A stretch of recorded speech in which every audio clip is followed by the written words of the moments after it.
change didn't work. The Aldrich Bill was quickly identified as the banker's bill, a bill to benefit only what became known as the money trust. As Congressman Lindbergh put it during the congressional debate,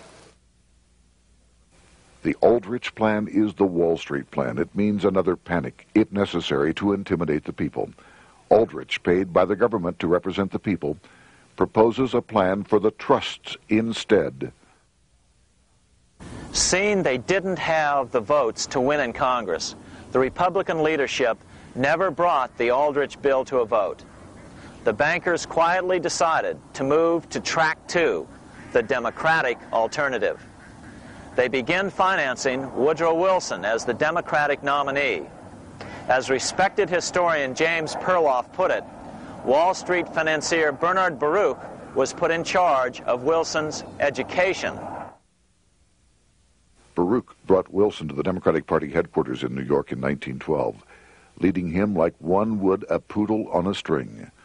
Wilson received an indoctrination course from the leaders convened there. So now the stage was set. The money changers were poised to install their privately owned central bank once again. The damage President Andrew Jackson had done 76 years earlier had been only partly repaired with the passage of the National Bank Act during the Civil War. Since then, the battle had raged on across the decades. The Jacksonians became the Greenbackers, who became the hardcore supporters of William Jennings Bryan. With Bryan leading the charge, these opponents of the money changers, ignorant of Baruch's tutelage, now threw themselves behind Democrat Woodrow Wilson.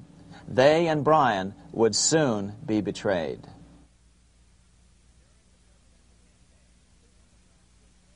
During the presidential campaign, the Democrats were careful to pretend to oppose the Aldrich bill. As Representative Lewis McFadden, himself a Democrat, as well as chairman of the House Banking and Currency Committee, explained it 20 years after the fact. The Aldrich bill was condemned in the platform.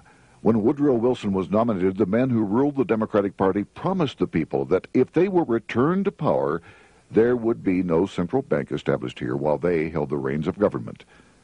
13 months later, that promise was broken, and the Wilson administration, under the tutelage of those sinister Wall Street figures who stood behind Colonel House, established here in our free country the worm-eaten, monarchical institution of the King's Bank, to control us from the top downward and to shackle us from the cradle to the grave. Once Wilson was elected, Morgan, Warburg, Baruch, and company advanced a new plan, which Warburg named the Federal Reserve System. The Democratic leadership hailed the new bill, called the Glass-Owen Bill, as something radically different from the Aldrich Bill. But in fact, the bill was virtually identical in every important detail. In fact, so vehement were the Democratic denials of similarity that Paul Warburg, the father of both bills, had to step in to reassure his paid friends in Congress that the two bills were virtually identical. Brushing aside the external differences affecting the shells, we find the kernels of the two systems very closely resembling and related to one another. But that admission was for private consumption only. Publicly, the money trust trotted out Senator Aldrich and Frank Vanderlip, the president of Rockefeller's National City Bank of New York and one of the Jekyll Island Seven, to oppose the new Federal Reserve System. Years later, however, Vanderlip admitted in the Saturday Evening Post that the two measures were virtually identical. Although the Aldrich Federal Reserve Plan was defeated when it bore the name Aldrich, nevertheless, its essential points were all contained in the plan that finally was adopted. As Congress neared a vote, they called Ohio attorney Alfred Crozier to testify. Crozier noted the similarities between the Aldrich bill and the Glass-Owen bill. The bill grants just what Wall Street and the big banks for 25 years have been striving for: private instead of public control of currency. It, the Glass-Owen bill, does this as completely as the Aldrich bill. Both measures rob the government and the people of all effective control over the public's money. and vest in the banks exclusively the dangerous power to make money among the people scarce or plenty. During the debate on the measure, senators complained that the big banks were using their financial muscle to influence the outcome. "There are bankers in this country who are enemies of the public welfare," said one senator. What an understatement. Despite the charges of deceit and corruption, the bill was finally snuck through the Senate on December 22, 1913, after most senators had left town for the holidays, after having been assured by the leadership that nothing would be done until long after the Christmas recess. On the day the bill was passed, Congressman Lindbergh prophetically warned his countrymen that this act establishes the most gigantic trust on earth.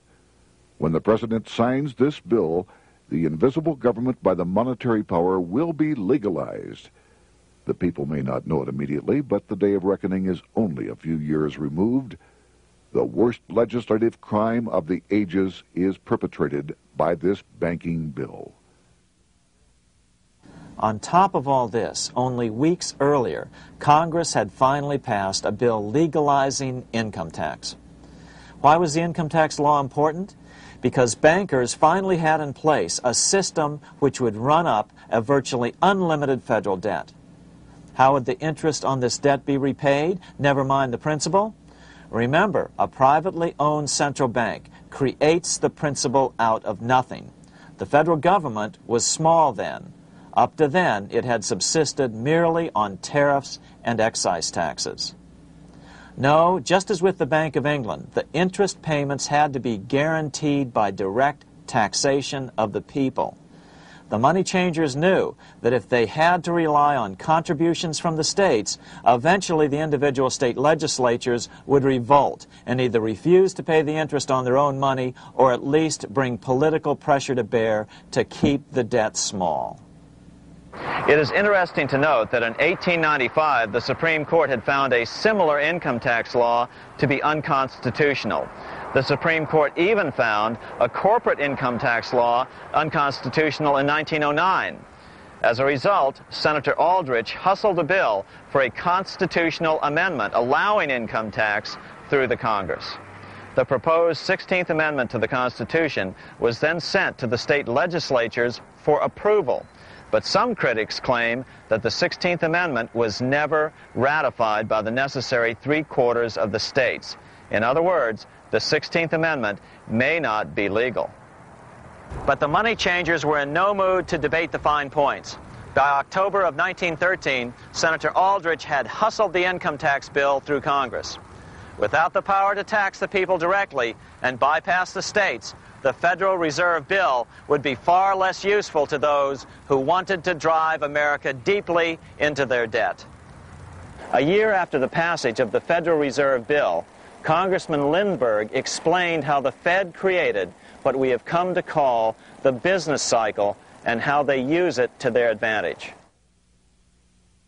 To cause high prices, all the Federal Reserve Board will do will be to lower the rediscount rate, producing an expansion of credit and a rising stock market. Then, when businessmen are adjusted to these conditions, it can check prosperity in mid-career by arbitrarily raising the rate of interest.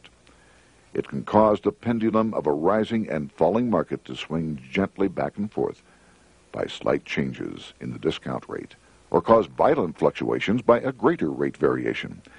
And in either case, it will possess inside information as to financial conditions and advanced knowledge of the coming change, either up or down. This is the strangest, most dangerous advantage ever placed in the hands of a special privileged class by any government that ever existed. The system is private, conducted for the sole purpose of obtaining the greatest possible profits from the use of other people's money. They know in advance when to create panics to their advantage. They also know when to stop panic. Inflation and deflation work equally well for them when they control finance. Congressman Lindbergh was correct on all points. What he didn't realize was that most European nations had already fallen prey to the central bankers decades or centuries earlier. But he also mentions the interesting fact that only 1 year later the Fed had cornered the market in gold. This is how he put it, quote, "Already the Federal Reserve banks have cornered the gold and gold certificates," close quote. But Congressman Lindbergh was not the only critic of the Fed. Congressman Lewis McFadden, the chairman of the House Banking and Currency Committee from 1920 to 1931, remarked that the Federal Reserve Act brought about a superstate controlled by international bankers and international industrialists acting together to enslave the world for their own pleasure. Notice how McFadden saw the international character of the stockholders of the Federal Reserve. Another chairman of the House Banking and Currency Committee in the 1960s, Wright Patman from Texas, put it this way. In the United States today, we have in effect two governments. We have the duly constituted government, then we have an independent, uncontrolled, and uncoordinated government in the Federal Reserve System, operating the money powers which are reserved to Congress by the Constitution. Even the inventor of the electric light, Thomas Edison, joined the fray in criticizing the system of the Federal Reserve. If our nation can issue a dollar bond, it can issue a dollar bill. The element that makes the bond good makes the bill good also. The difference between the bond and the bill is the bond lets money brokers collect twice the amount of the bond and an additional 20%, whereas the currency pays nobody but those who contribute directly in some useful way. It is absurd to say that our country can issue $30 million in bonds and not $30 million in currency. Both are promises to pay, but one promise fattens the usurers and the other helps the people. 3 years after the passage of the Federal Reserve Act, even President Wilson began to have second thoughts about what had been unleashed during his first term in office. We have come to be one of the worst ruled, one of the most completely controlled governments in the civilized world, no longer a government of free opinion, no longer a government by a vote of the majority, but a government by the opinion and duress of a small group of dominant men. Some of the biggest men in the United States in the field of commerce and manufacture are afraid of something. They know that there is a power somewhere so organized, so subtle, so watchful, so interlocked, so complete, so pervasive, that they had better not speak above their breath when they speak in condemnation of it. Before his death in 1924, President Wilson realized the full extent of the damage he had done to America when he confessed, "I have unwittingly ruined my government." So finally, the money changers, those who profit by manipulating the amount of money in circulation, had their privately owned central bank installed again in America. The major newspapers, which they also owned, hailed passage of the Federal Reserve Act of 1913, telling the public that now depressions could be scientifically prevented. The fact of the matter was that now depressions could be scientifically created.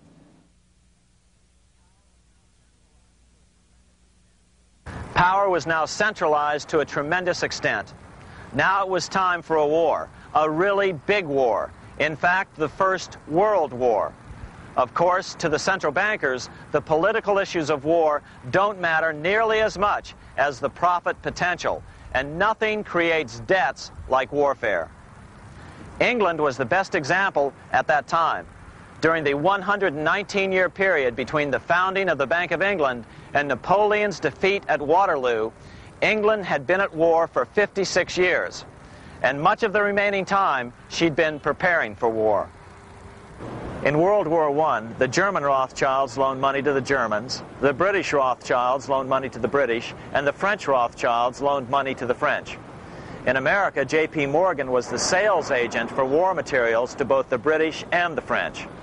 In fact, 6 months into the war, Morgan became the largest consumer on earth, spending $10 million a day. His offices here at 23 Wall Street were mobbed by brokers and salesmen trying to cut a deal. In fact, it got so bad that the bank had to post guards at every door and at the partners' homes as well. Many other New York bankers made out as well from the war.